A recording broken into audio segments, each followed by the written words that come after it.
you want to know the business model where limiting supply lets you charge 500 to 5,000% markup. Those are absurd numbers, Brian, but I understand where this model is. I mean, I can think of products that fall into this. I absolutely want to hear about it. I'm sure our audience does too. So are you maximizing volume when you should be limiting your supply? Are you watching other brands charge 10 times more for the same product that you produce?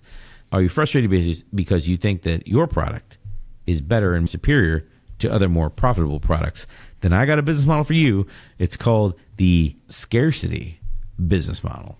It's about commanding a premium price for the fewer number of products that you produce in terms of what your output is. I would also say that this is the Scarcity business model. It's also not like the Ferraris, luxury brands that are made like Rolexes, like Rolex, that are made in limited numbers. Like some trading cards and stuff do this. They're made in limited numbers to drive the price up. That is part of the strengths of this model.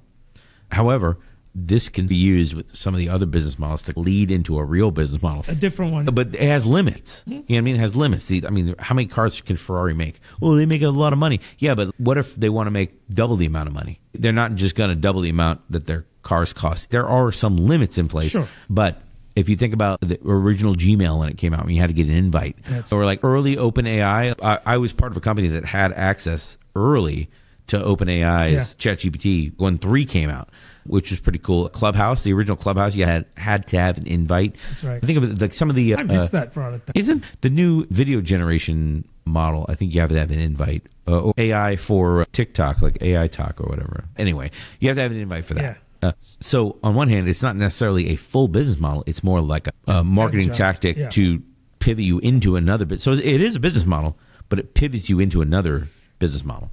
You know? I mean, for all the good things that it does, right? I mean, it increases brand loyalty because customers are now competing to buy your product. We're talking about strengths now. Brand prestige. Nike limiting the number of sneakers they produce for a specific brand model, right? Mm-hmm.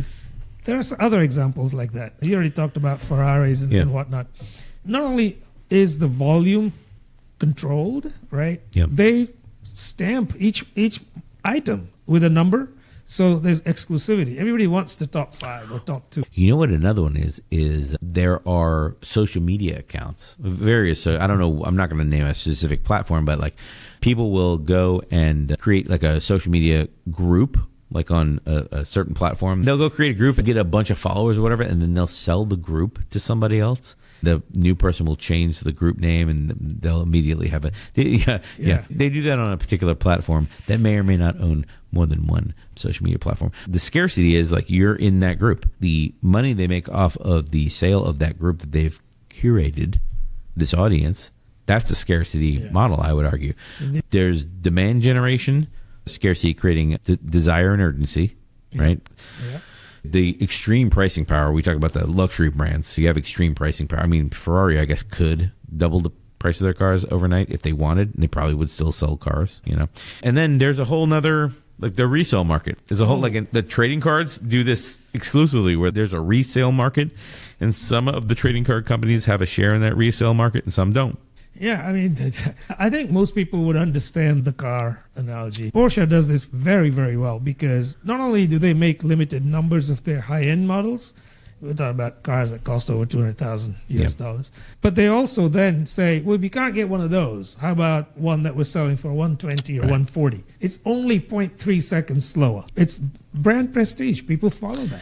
You're selling FOMO right there. You're selling scarcity. Sure. You're selling exclusivity. Exactly at that point. When you buy that. This is the old saying that like the BMW commercials are not to convince anyone they should buy a BMW. They're for the current owners of BMWs to reinforce that, like, yes, you're in this exclusive brand.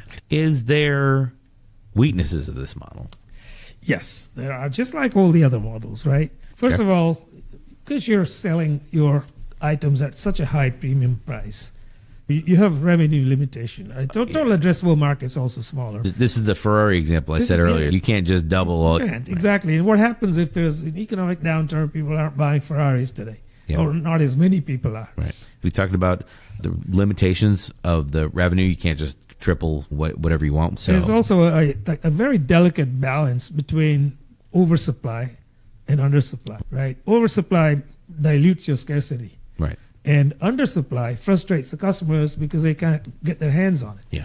To a certain degree, all of these makes and models that we've cited today do play that game. Yeah. Like they will reduce supply, but there's a limit. Well, that's the scarcity business model. It's all about deliberately limiting supply to create an exclusivity and to command extreme power over pricing. I don't know how you would do this in a normal, like I would think you can do this in a software business. I'm just not sure how, other than like the Clubhouse example where it's limited open beta, that kind of stuff. Yeah. Games do this at launch. They have that kind of thing. Right. But yeah, this is an interesting business model. Most people don't leverage their whole business off of this. They use it to lead into some sort of expansion and broader You may business. start with this, Right. and then the revenue you generate, you could use to segue into another model. Yeah. So if you have questions about the scarcity business model, let us know in the